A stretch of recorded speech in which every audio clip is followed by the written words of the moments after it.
When I would watch Eraserhead's music video, Spoliarium, the comments would say things like, "Rest in peace, Pepsi." I found out she was an actress and she only lived until 19 years old. After watching an excellent video essay by Dark Asia with Megan, I learned that Pepsi became an actress to support her family. At 15, they casted her in softcore adult movies, barely being an adult herself. Being mistreated led to an alleged sexual assault and caused her to commit suicide. The justice system did next to nothing to help her. In my own way as a filmmaker, I wanted to honor her legacy by watching one of her movies she acted in. I chose Virgin People as it was free to watch on YouTube.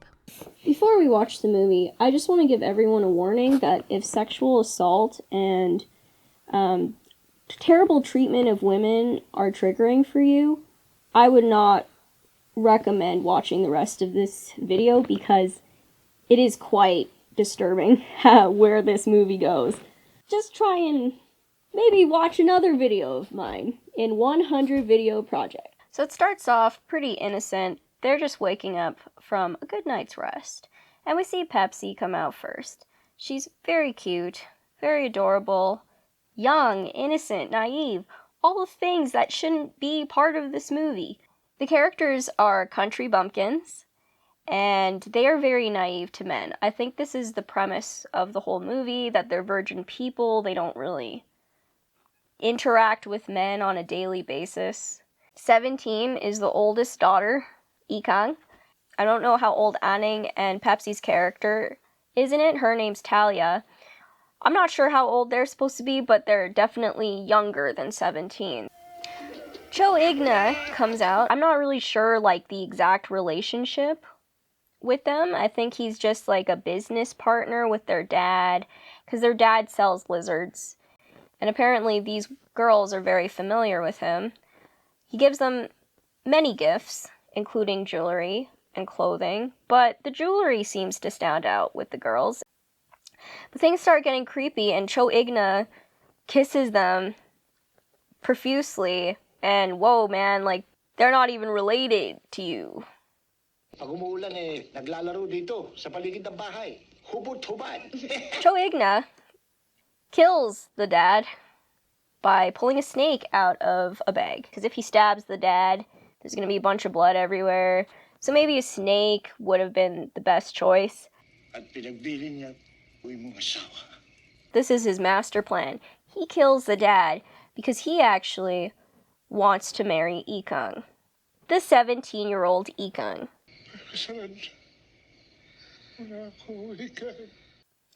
I think it's really disturbing how Cho Igna looked at these young girls and thought, which one can be my wife? Cho Igna was the last person that saw the dad alive. So the girls trust him because why not? He's been coming up to the mountain to visit them ever since they were kids. And so they don't really know who to trust at this point or what to do because obviously Cho Igna is a deeply disturbed man. I think what bothers me about this movie as well is that these girls already have survival skills. They can definitely take care of themselves. They know how to cook. They know how to hunt. But for some reason, it's once a man in their life dies, such as their dad, of course it's sad, but they don't really need him to survive. So it's kind of a default option to turn to the next older man. The good thing is though, Ikang goes with her gut feeling. And she's like, I don't want to marry this old dude. So she gives back the jewelry and sends him off back to town. But Talia is quite upset about this. And she doesn't want him to go back without the jewelry. She wanted the jewelry that badly. Right? Because girls just want jewelry. That's all they care about. They don't care about a crazy old man that's trying to marry their older sister. She made that choice very impulsively. And she's just a kid. Sa'yo na yan. Bagay sa akin. Tingnan niyo, Choy nga. It's very innocent. She is genuinely very grateful in this moment to have the jewelry back. It was extremely hard to watch this scene because you already know that Cho Igna is such a crazy guy who's a pedophile. It just deeply saddens me that this could have actually happened to PEPSI. It's very scary to have this visual of this young girl getting assaulted.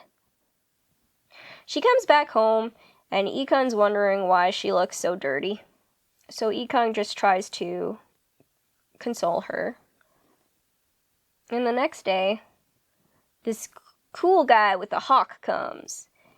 But instead of just saying a normal hello, he crawls under their house and watches Talia change.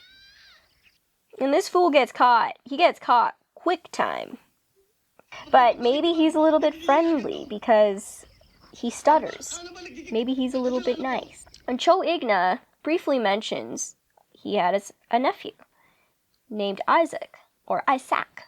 Isaac, that's how they say it. And he's very useless, apparently, and he doesn't like him. Isaac says that Cho Igna is dead because he killed him. He wanted revenge. And he was treated terribly. Apparently, he has whippings on his back. He doesn't have whippings on his back.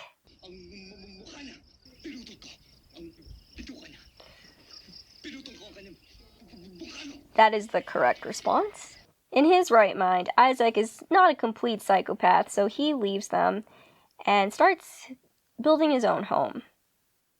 And then this is where the movie just starts not making sense at all. Because, yes, Cho Igna being a creep makes sense. Yes, Talia wanting the jewelry makes sense. But this part of the movie stops making sense because Talia starts singing a horrible song, Tipi Tipi Tin. Talia starts to show an interest in Isaac. Maybe because he's the only guy around. Maybe because he killed someone she hates. Anyway, they kiss for whatever reason. No reason at all. The writers just wanted to see Talia kiss someone, I guess. And also, what doesn't make sense is, like, why would Talia even trust men? Why would she even want to seek out a guy after literally just, like, what happened to her? I think that's one of the most unrealistic parts of this movie. It's very forced, it's very unnatural. And another problem that the characters have is communication. They don't like to talk to each other directly. They always kind of tell the other sister what they want the other sister to hear. It's kind of just more of like a side talking, but in front of the person. Anyway, Ikung gets mad at Talia for allegedly fooling around. She doesn't know exactly if she is. She is, though. Anning does the right thing, though. She's like, maybe don't accuse her just yet, because, she just got sexually assaulted. This shot sickens me, because PEPSI looks like a child. Let's just ignore the fact that she's 15. Okay? That's what the directors are thinking. I'm not thinking that. The directors are thinking that. Everyone else involved in this movie. Anning wants to make this a competition, so she also goes to the hut and taunts or teases Isaac and sees if he's going to take the bait.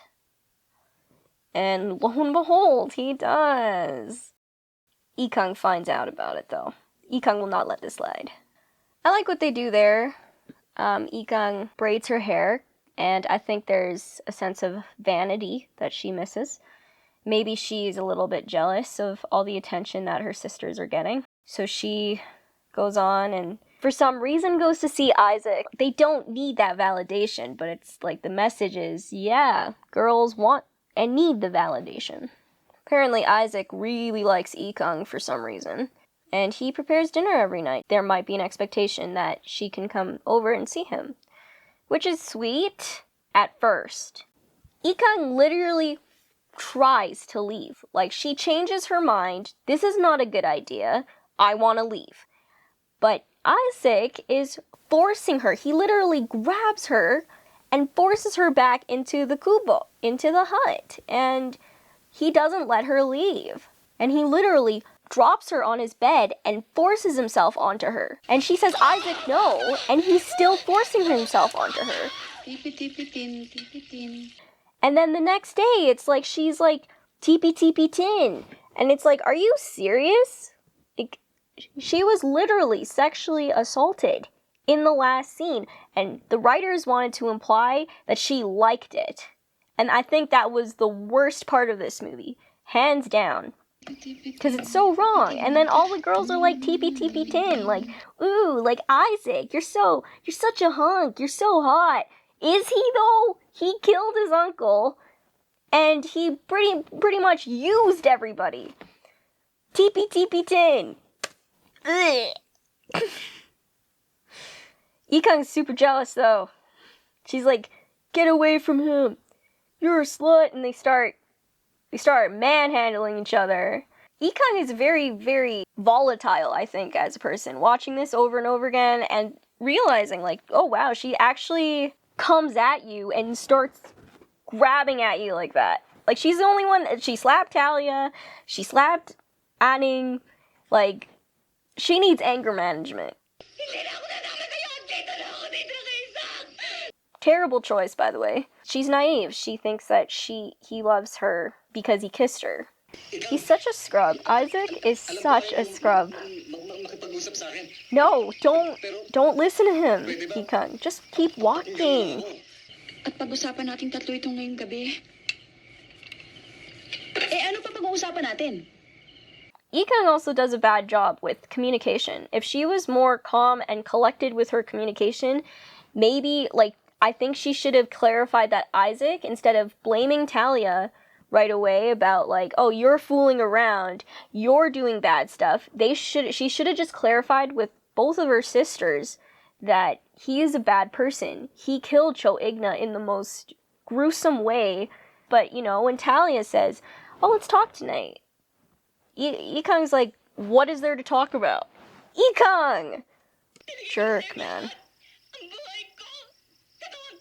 Anning, you don't deserve this. Okay, why did you kiss her then?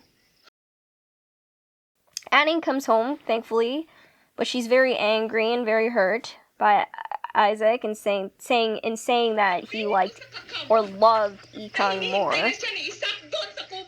Okay, this is ridiculous, but Ikang leaves. Why? She doesn't have to. She could have just stayed with her sisters, but why did she have to go with Isaac? I don't know. Okay. Brother, you should not be a father. Ikang's pregnant. She has to come back to her sisters and tell them that she's pregnant. And they're very sad about this because it just means that she's gonna be leaving. This deeply upsets Anning though, and she starts to act up. And they go look for it in the morning.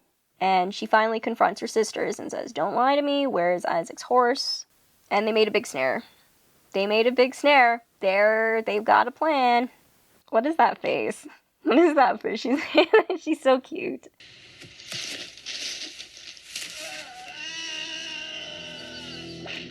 Yeah! I love it in movies when people I hate get hurt. It's very enjoyable for me to watch.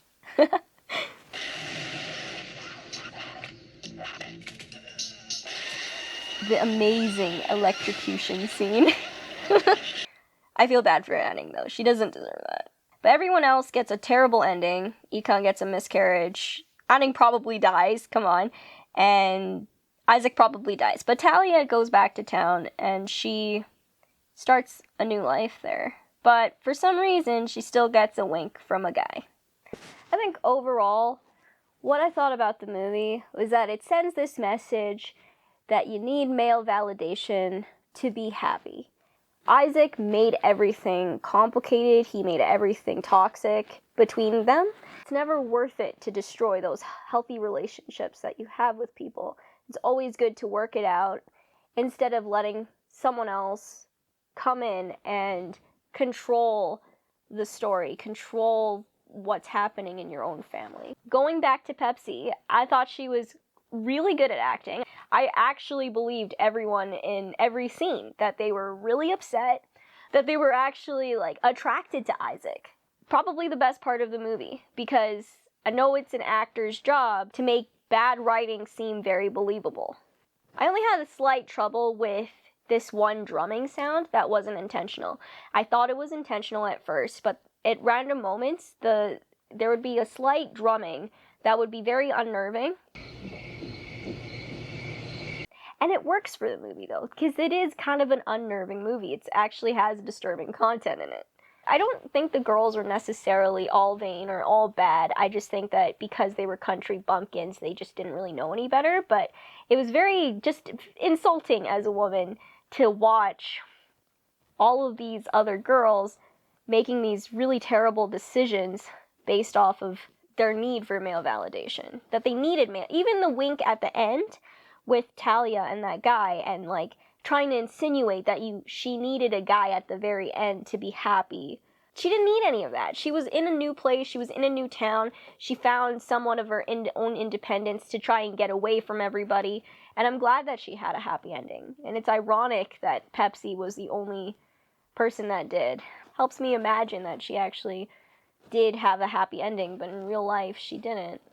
I think it's nice, though, that she has this legacy of being in movies. I was able to watch her, and I think she was very charming in the movie, and I'm happy I got to see her in it. I'm happy that she probably did have some fun making these movies. I didn't ever just want to remember her as this victim of these powerful men in the film industry. I wanted to remember her as an actress and someone very beautiful.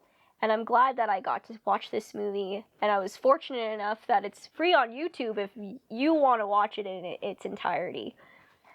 I think that movie really did show me a different perspective in how women were treated at the time and place, and how they were expected to always find a man to give them counsel, to give them a direction. Because once Isaac came along, it's like they suddenly wanted to follow him. They wanted to live with him. They wanted to be with him. But he gave them no reason at all for them to want any of that. So the writing in Virgin People was quite shaky. The audio was quite somewhat shaky as well, but for the most part good. Cinematography-wise was pretty good. Nothing really out of focus or anything. And I thought that the two birds were cool. The parrot signifying like their innocence and their beauty and their vitality, whereas the hawk was more intimidating, more of a predator, and that kind of was more associated with Isaac's character. Overall, the movie was alright. Filmmaking-wise, I liked it. Writing-wise, hated it. Acting-wise, liked it. So it honestly wasn't all that bad. This concludes video 60 of 100 Video Project, where I reviewed Virgin People, and I saw the beautiful PEPSI Paloma in it. Thanks for watching.